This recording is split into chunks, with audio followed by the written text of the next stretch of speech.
Alright guys, a quick one. Here, I'll detail how to install Samsung Messages app on Samsung Galaxy A54. So if you have the Samsung Galaxy A54 and you discover that the Samsung app or the Samsung messaging app is missing and I want to download and install this, then here's a video for you. So if at the end of this, you found this often informative, please don't forget to like and then subscribe.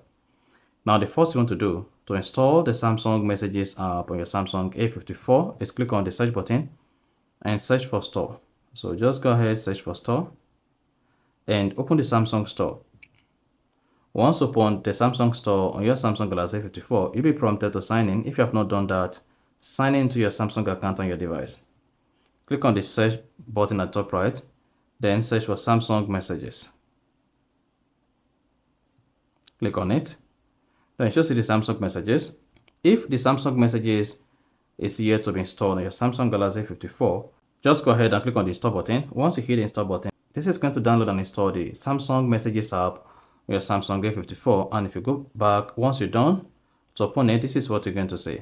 Then you can now start using the Samsung Messages app as your default messaging app on your Samsung A54. So if you found this offer informative, please don't forget to like and then subscribe.